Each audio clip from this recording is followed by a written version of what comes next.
hay temas de los que tenemos que hablar, y este es sin duda uno de ellos. Hoy vamos a analizar por qué enseñar con perspectiva de género en las aulas no es una simple opción, sino una necesidad urgente para construir una sociedad más justa. Para entender de verdad la urgencia, tenemos que empezar por la realidad. Junio de 2021. Esto que leemos no es solo un titular, es una vida arrebatada. Y es apenas el comienzo de un goteo de noticias que, lamentablemente, no para. Y la cosa no para ahí.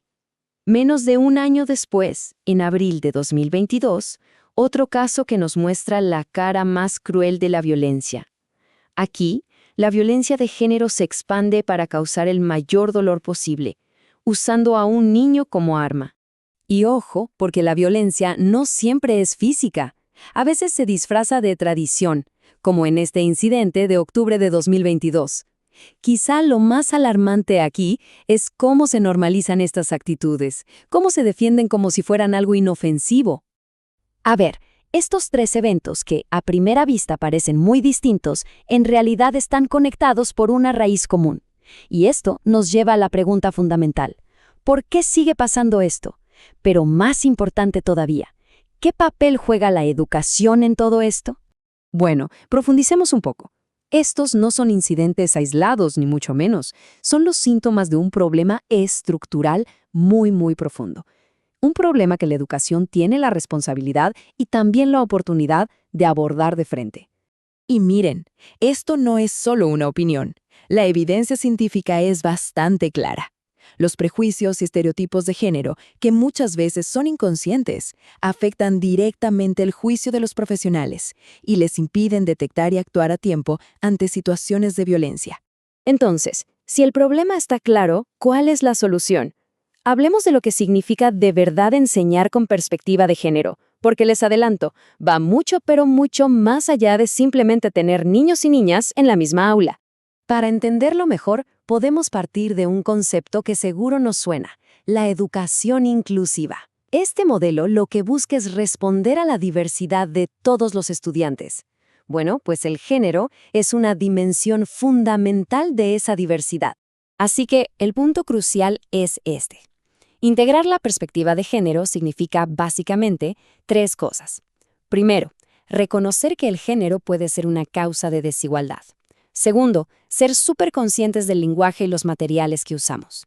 Y tercero, y esto es clave, entender que el género se cruza con otros factores como el racismo o la clase social, en lo que se conoce como una mirada interseccional.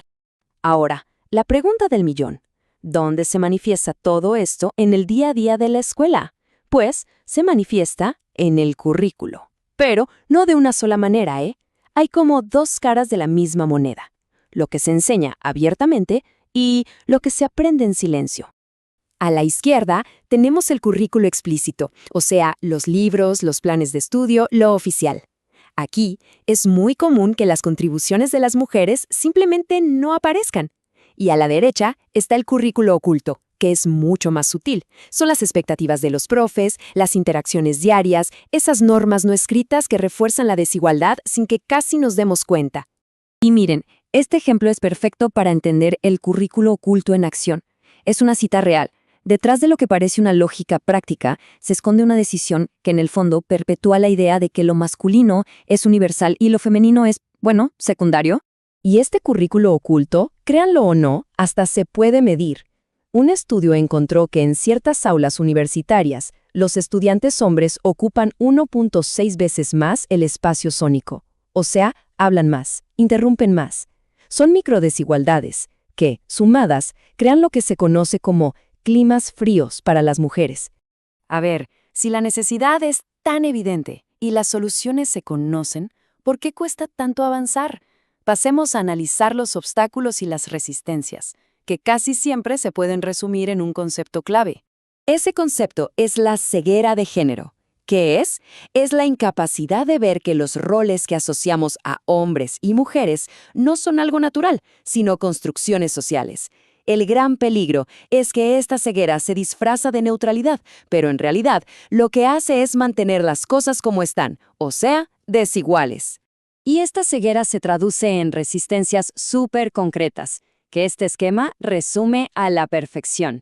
Primero está la negación, decir que la desigualdad ya no es un problema. Segundo, la trivialización, esas frases como hay cosas más urgentes. Y tercero, el rechazo de la responsabilidad, el clásico eso no es parte de mi materia. Y en la raíz de todas estas resistencias, casi siempre encontramos una causa fundamental: la falta de formación.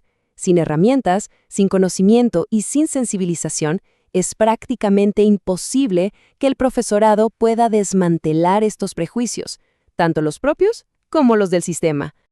Pero bueno, no todos son obstáculos. También hay un camino claro para avanzar. Así que pasemos a la parte práctica y veamos cómo se puede empezar a construir una docencia que de verdad sea sensible al género.